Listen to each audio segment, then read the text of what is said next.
云深之巅，蓝忘机在静室中静静打坐，耳边忽有笛声传来。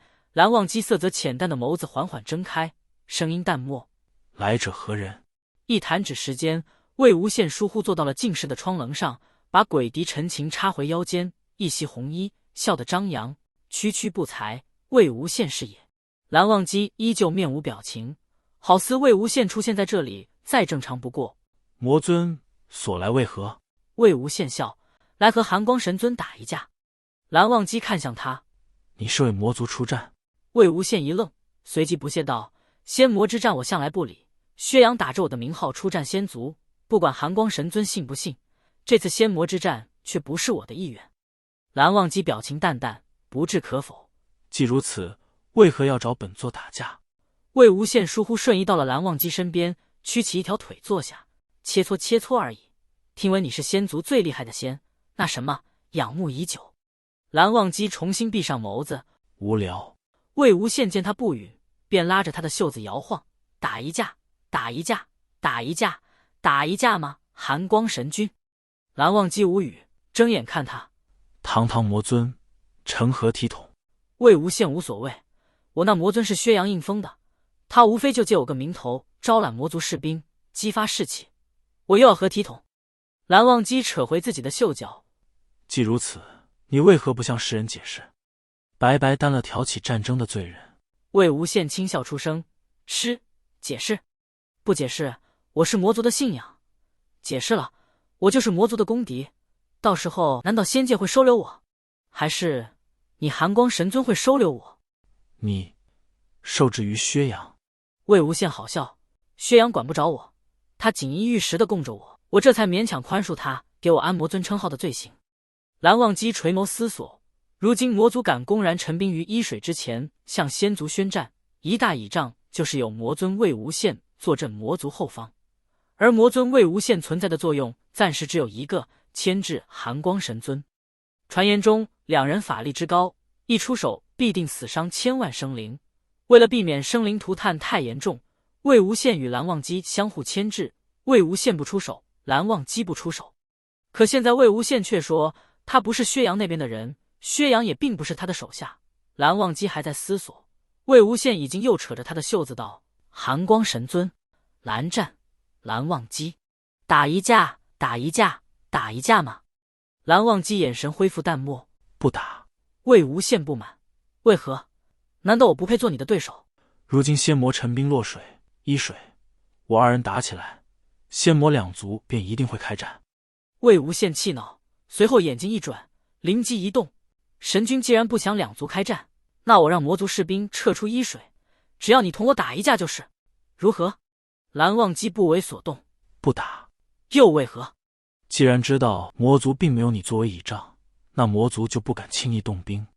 如此，魔族撤不撤兵并不重要。”软的不成，魏无羡便只好来硬的，尽力露出凶狠的眼神瞪蓝忘机：“如果你不和我打一架，我就去好好当我的魔尊，挥兵攻打仙族。”“随便。”魏无羡震惊，气哼哼蹲下：“你堂堂仙尊，就不在乎两族开战，死伤无数？”蓝忘机不答，既不说在意，也不说不在意，只静静坐着。魏无羡沮丧：“真麻烦，你到底要怎么样才和我打？”正当魏无羡以为蓝忘机不会回答时，蓝忘机却淡声道：“若魔尊肯留在云深之巅100年，不出一步，不理魔族之事，那100年之后，我应魔尊之邀。”“就这样？”“就这样。”魏无羡笑开，一言既出，驷马难追。蓝忘机淡淡颔首：“自然。”晚上，魏无羡抱着床被子往蓝忘机的寝殿溜，直溜到了蓝忘机的床榻之旁。蓝忘机淡淡睁眼看他：“你来做什么？”魔尊义正言辞：“你这云深之巅的床都是寒玉做的，冰冰凉凉，实在不好睡。所以我来和仙尊挤一挤。”蓝忘机无语：“我的床也是寒玉做的。”“我知道，但两个人一起睡，总是暖和些。”说着就把被子放到了蓝忘机床上，自己也准备往上爬。蓝忘机单手拦住他：“魔尊不会自己开个避寒罩吗？”魏无羡掰开他的手，自来熟的上了床。“这不一样。”蓝忘机不懂：“什么不一样？”魏无羡笑：“开个避寒罩是身上暖，找个人陪着却是心里暖，自然不一样。这句话说完，人已经盖着被子躺下了。蓝忘机默默品了品这句话，倒也不再阻止魏无羡与自己共躺一榻，一言不发，重新闭上了眼睛。魏无羡躺下一会儿，却突然察觉，哎呀，韩光俊，我忘了带枕头了，把你的枕头分我一半吧。蓝忘机本想说自己变一个出来将就一晚，话到嘴边却又想起魏无羡不一样那套说辞，于是自己的枕头成功被魏无羡分去了一半。蓝忘机睡觉时整个人平躺着，双手交叠在腹部，就这样一动不动能睡一夜。魏无羡却是不同，什么姿势好睡就怎么睡，到了半夜，半个人已经趴到了蓝忘机身上。蓝忘机无语地睁开眼睛，他让魏无羡留在云深之巅，本来是因为魔尊魏无羡的本体是只黑兔，他想找机会摸摸六界最强的兔子是个什么手感。谁能想到云深之巅高高在上，不近人情的神尊会有此等微末心思，可魔尊本体没摸着，人形却已经占领了自己的床榻。蓝忘机在心里叹了口气，把魏无羡从自己身上拉了下来，重新闭上眼睛。哪知没过多久，那人一条腿又搭到了自己腰上，手也环住了自己的肩。蓝忘机无奈，索性任魏无羡动作。本以为魏无羡翻来覆去自己根本睡不着，哪知暖乎乎的魏无羡贴着自己没多久，寒光神君却难得的睡熟了过去。仙魔两界最强战力如此和谐的躺在一张床上，这也算仙魔两界千年不遇的奇事了。魏无羡醒来的时候，太阳已经高悬云深之巅正中。魏无羡稍稍感受自己的状况，他的一条腿正横在寒光神尊腰上，右手放在一块冰冰凉凉的皮肤上。魏无羡摸了摸，还挺滑，像是玉石做的，不愧是六界排行第2的美男子。蓝忘机睁开眼睛看他，摸够了吗？魏无羡悻悻地收回手，哈哈哈，韩光俊，早上好。蓝忘机把他的腿挪开，不早，再过半个时辰，魔尊可以继续睡午觉了。魏无羡脸皮厚，也不在意，回想着方才的手感，笑着问蓝忘机，韩光俊，你的身体怎么这么凉，都捂不热的？蓝忘机淡淡回答，我本体寒潭水生。魏无羡这才想起，这位神尊的本体是条常年泡在寒潭里的龙，要是哪天摸起来是热的，那怕是被烤熟了。魏无羡笑道，我本体是只兔子，我身上挺暖的，以后多给寒光君捂捂。蓝忘机自然不会说自己就是打算摸一摸你的兔毛的，高贵矜持的冷冷道，不需要。魏无羡全然不知道自己正中对方下怀，被拒绝了反而厚脸皮的凑过去，我们兔族很好摸的，韩光俊真的不试试？蓝忘机心里很想，但面上毫无表情，反而闭上眼睛摆出一副无聊至极的样子。不知为何，蓝忘机越是冷淡，魏无羡便越是想斗一斗，心念一动便恢复了本体，黑色的一团，头上缀着一对长长的黑耳朵。恢复了本体的魏无羡主动凑到了蓝忘机手背上，蓝忘机感受着自己手背上毛茸茸的触感，浑身一僵，这么快就达成目的了。没有了魏无羡压在身上，蓝忘机索性坐起身来，把兔子放到手心里，用一个指头轻轻顺着毛摸。魏无羡全然不知自己全了这位神尊的心意，反而骄傲道，怎么样，我们兔族的毛是不是很好摸？寒光神尊觉得自己摸了对方，达成了心意，便不该白摸，于是难得诚实的点头，魔尊很好摸。魏无羡被承认了，很高兴，等我到了换毛的季节，便把脱落的毛赠与寒光君做一床毯子。蓝忘机却是摇头，皮毛在魔尊身上才好摸。魏无羡也不执着，只道，寒光君，你别一口一个魔尊好不好？我要在你这住100年，你一口一个魔尊多生分。蓝忘机得了好处，便也顺从接道，那应该叫什么？魏无羡变回人形，坐在蓝忘机身侧，随随便便行了个魔族的礼，笑道，寒光君叫我魏婴就行。寒光神尊平日里的日常是修炼，偶尔练字弹琴陶冶情操，而魔尊魏无羡的日常却是偷鸡摸鱼打鸟。偏偏魏无羡天赋高，资质好，平常不用怎么修炼也能稳坐魔族第1高手的位置。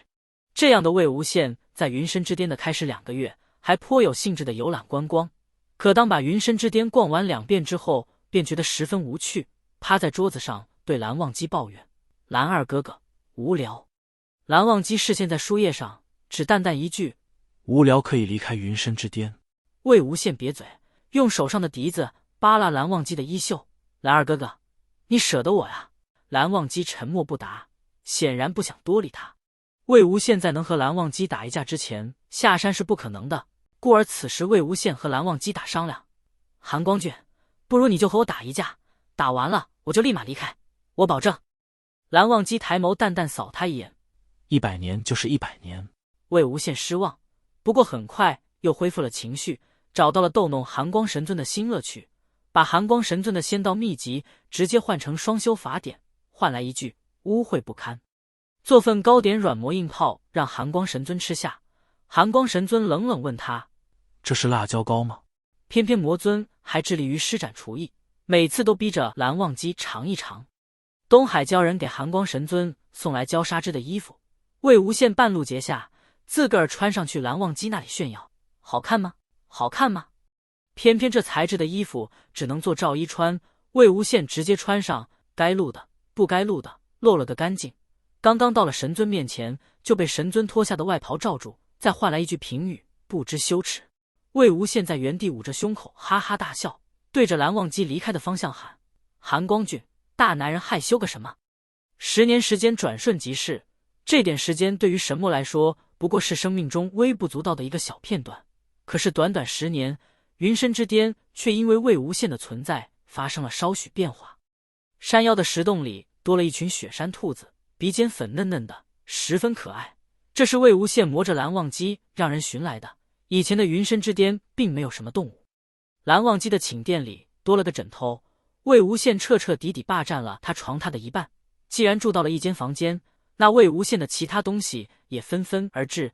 衣柜里多了魏无羡的衣服，忘机琴边放了根笛子，书柜上多了些人间画本，甚至角落里还放了2壶名为天子笑的酒。蓝忘机花了10年时间谱了一曲琴曲，不仅好听，配上阴功之术，杀伤力也不错。魏无羡10年间看着蓝忘机不断修改，此时终于等到定稿的1日，倒是比蓝忘机本人还兴奋，拉着蓝忘机问：“韩光俊，韩光俊，这曲子要取什么名？”蓝忘机稍稍迟疑，却只淡淡回了一句：“没有名字。”说完便抱着琴进了寝殿。魏无羡失落的撇撇嘴，不过很快又有了想法，灵活的跃到树上，半倚着树干，用笛子吹奏了一遍方才的琴曲。室内的蓝忘机擦琴的手一顿，忍不住偏头看向那红衣少年。魏无羡本以为和蓝忘机相约的100年都会只有他2人，云深之巅无人打扰，哪知不过堪堪10年，云深之巅外便来了数十仙君求见。蓝忘机面色冷冷的把他们挡在云深之巅的结界之外，唯独放了他的兄长泽无神尊蓝曦臣进来。蓝曦臣进了自家弟弟的宫殿内，第一句话是澄清道：“我是被他们推着来的，打扰忘机了。”蓝忘机淡淡摇头，自家兄长一向性子温和，故而那群先有什么事要找自己，又惧怕自己的冷脸，便多会先找兄长做挡箭牌。蓝忘机给自家兄长倒了杯茶，随后直截了当问道：“那些人是想问魏婴在不在我这吗？”蓝曦臣点头：“最近进贡给云深之巅的吃用之物，你都吩咐了1式2份。9天诛仙有的太过无所事事，一查便知道魔尊来了，你这云深之巅便再也没下去过。”蓝忘机并不意外，只又道：“魔尊确实在我这，那些仙知道了又想如何？”蓝曦臣微微一笑：“6界都传忘机与魔尊相生相克，魔尊既然来了你这，那必有一战。”蓝忘机心道：那些仙还真是会未卜先知，但生问：“有一战，然后呢？”魔尊10年未离开云深之巅，众仙猜测一定是魔尊输了。蓝曦臣淡笑。蓝忘机正要开口，一袭张扬红袍的魏无羡已经瞬移到了殿内。韩光俊，若非有个100年之约，我真想出云深之巅，把那些仙君揍一顿，过过手瘾。蓝曦臣的目光在魏无羡与自家弟弟之间逡巡一圈，随后笑着和魏无羡打招呼：“魔尊，久闻大名。”魏无羡看着那与蓝忘机有7、8分相似的人一愣，随后便听蓝忘机淡声介绍：“我兄长泽无神尊，蓝曦臣。”魏无羡眼睛一亮：“二哥哥不让我下山，那大哥陪我打一架如何？”蓝曦臣一愣，还未答话，蓝忘机已经冷冷道：“要打就请魔尊离开云深之巅再打。魏无羡瘪嘴，这意思就是说，要和他哥哥打，就不能和蓝忘机打了。而要是要和蓝忘机打，那他今日就不可能和蓝曦臣一战。蓝曦臣见自家弟弟似是心情不悦，微微笑着打圆场道：“魔尊要是有切磋之心，和忘机切磋也是一样的。”魏无羡自然不能放弃百年之约，只能遗憾点头。那100年后再找泽无神尊也是一样的。蓝忘机不知为何神色更冷，打断魏无羡，直接问蓝曦臣：“仙魔两族的军队在洛水和伊水焦灼，他们可是想从魏婴这下手？”蓝曦臣依旧微微笑着，也不避讳魔尊本人，8九不离10吧。那忘机怎么看？蓝忘机答得毫不迟疑：“仙魔两族怎么斗本座不管，但魏婴在我云深之巅的100年，旁人休想来插一手。”魏无羡听了十分感动，歪在蓝忘机身旁高兴道：“韩光君对我这么好啊！”蓝曦臣明白了，看了看魏无羡，点头笑道：“忘机不愿，自然无人敢触忘机逆鳞。”魏无羡丝毫不顾及魔尊体面，扒着蓝忘机的衣袖笑道：“那这100年就劳烦韩光君保护好我这个柔弱男子了。”蓝忘机扯了扯自己的衣袖，却没有扯回来，便也不再管衣袖。蓝曦臣却是好笑，没想到仙魔闻风丧胆的魔尊，在忘机这里却这么平易近人。蓝忘机淡淡解释：“我与他有100年之约，在约定完成前，自是不能有任何人破坏。”蓝曦臣笑着摇摇头，没有说话。知道自家弟弟不喜旁人多加打扰，此时便起身道：“我会把忘机的话解释给旁人，便先告辞了，忘机保重。”蓝忘机起身相送，行了个礼道：“劳烦兄长顺便告知他们，我和魏婴这100年皆不会干涉仙魔战事，让他们趁早歇了心思。”蓝曦臣回头看魏无羡，微笑问他：“魔尊也是这个意思？”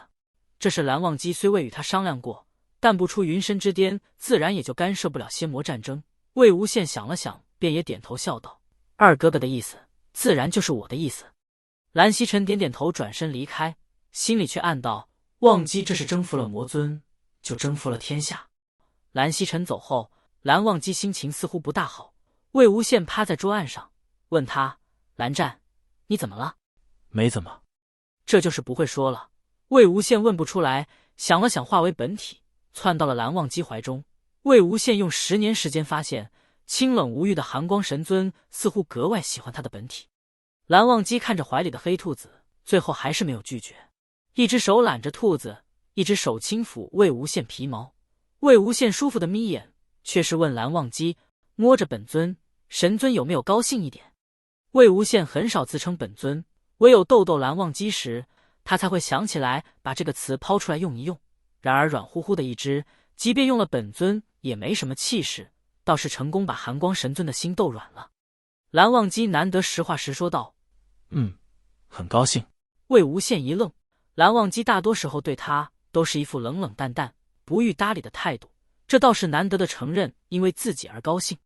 想到此，魏无羡兴奋地在蓝忘机怀里乱窜，却被蓝忘机按在腿上继续抚摸。魏无羡也不反抗，过了一会儿，竟是缓缓睡去。蓝忘机垂眸看着睡着的魏无羡，眼眸里情绪变幻。100年太短了，他想留魏婴更久。又是10年过去，这10年里，魔尊魏无羡在云深之巅忙着逗弄寒光神尊，浑然不知洛水伊水之畔，仙魔两族的士兵正打得热火朝天。而蓝忘机虽知战况，但他对种族偏见、上位者争权夺利引起的仙魔之战完全不感兴趣，也自然不会干涉。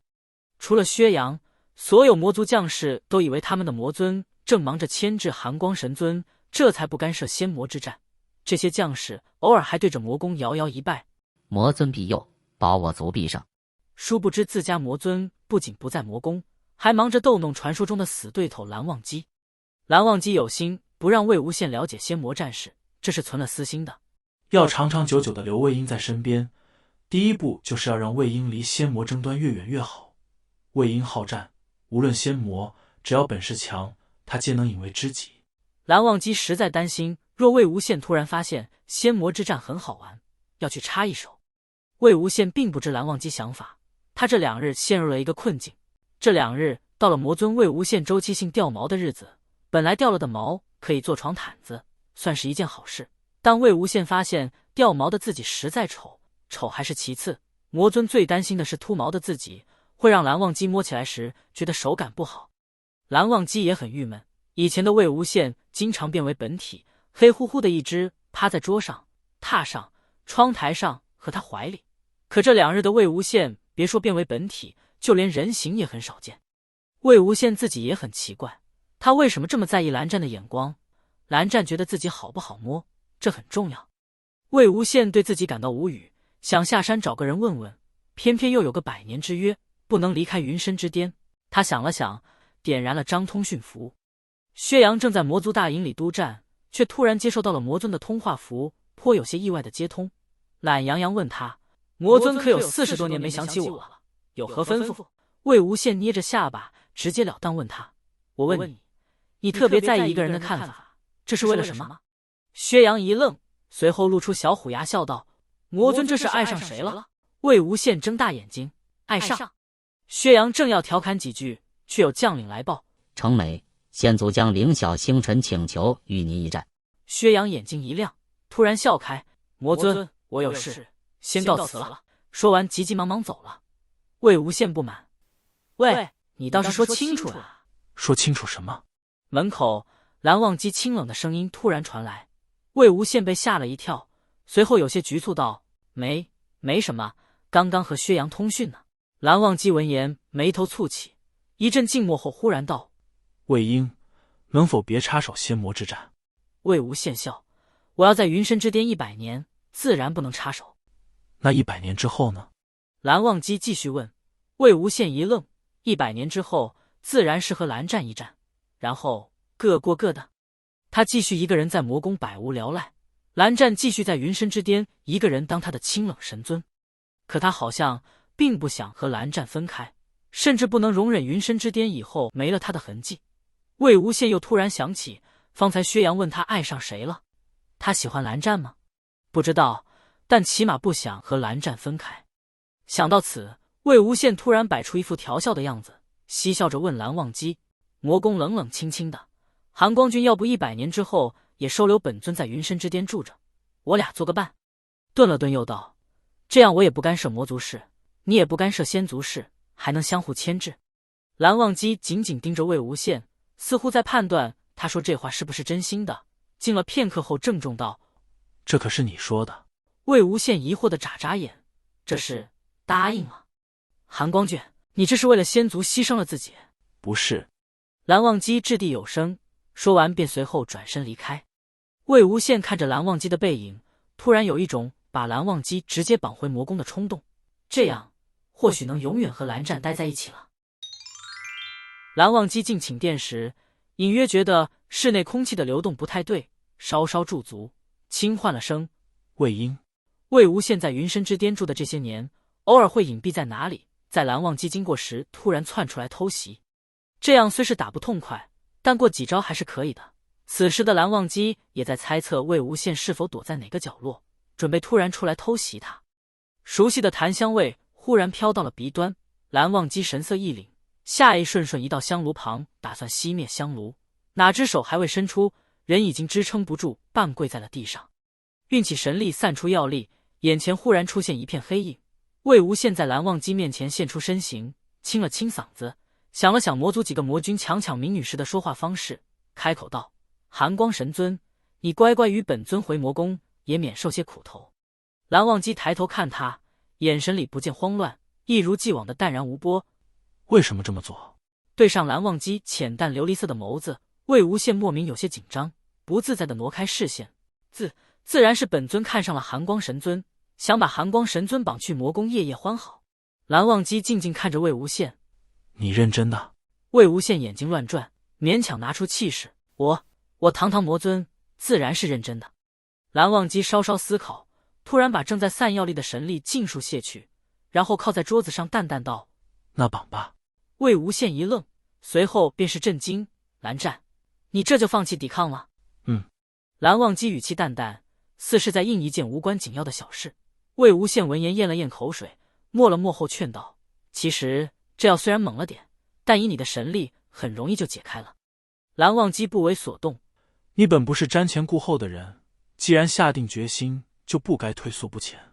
魏无羡看着泰然已坐在桌前的蓝忘机许久，突然觉得自己十分下作，萌生收手之心，咬了咬牙，一拂袖转身，不忘放出一句狠话：这手段太不磊落，暂且放你一次。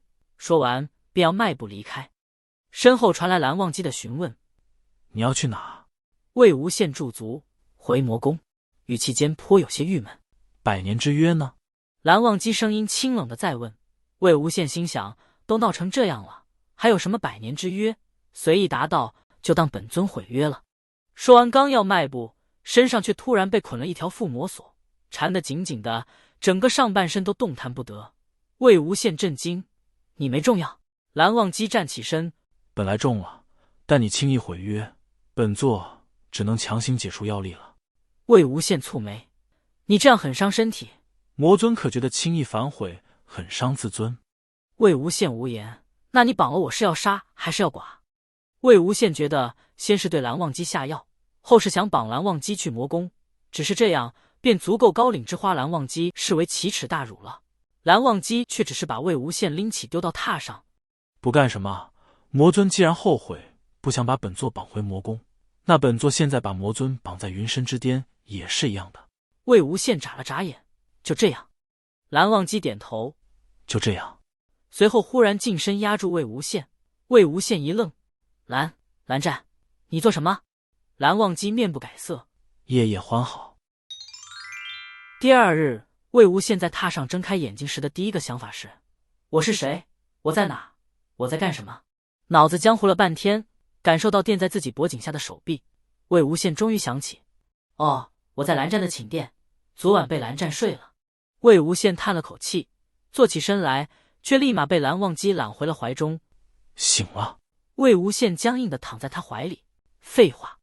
蓝忘机被噎了噎，平日里高高在上的神尊，此时却小心翼翼地翻了个身，好让自己与魏无羡面对面。斟酌了半晌，蓝忘机才吐出一句：昨晚对不住。魏无羡看着蓝忘机认真评价道：蓝湛，你真是个禽兽。蓝忘机神色暗了暗，神尊失落，万物凋零。魏无羡受不住蓝忘机这模样，想了想，伸出手抱住蓝忘机：蓝湛，你昨夜说喜欢我，可是真的？本座心悦你。寒光神尊答得毫不犹豫：蓝湛，你可想过，我是魔，你是神，你不该心悦我，我也不该心悦你。蓝忘机同色浅淡的眸子静静看着魏无羡道：只要你愿意留在我身边，神魔之事我来解决。语气间是不惧万物的胸有成竹，明明眼眸无波，但魏无羡似乎从神尊的眸子中看出了一些紧张。魏无羡一笑：寒光俊就负责伺候本尊夜夜欢好，剩下的本尊来解决。蓝忘机心中名为欢喜的情绪猛然炸开，魏婴这是同意与他在一起了。今日的落水和依水之畔，仙魔两族依旧严阵以待。正在新一轮的交锋要开始之时，魏无羡一袭张扬红袍，手持陈情出现在落水中央，众仙魔同时一愣，随后魔族纷纷惊喜下跪，拜见魔尊，魔尊护我族必胜。魏无羡摆出一副浪荡魔头的架势，随意挥了挥手，示意魔族众将士起身。魔族士兵十分兴奋，仙族的士兵见了魏无羡，却开始躁动惊慌。他们不知道魔尊为何会不顾及寒光神尊的牵制出现在战场，但他们知道仅魔尊一人便可以杀光在场的所有仙族。下一瞬，寒光神尊却出现在了魔尊面前，众仙一愣，随后大喜。魔尊却毫不惊慌，歪着头笑了笑：蓝湛，你果然来了。寒光神君脸色冰冷，并不答话，一看就不想见到传说中的死对头。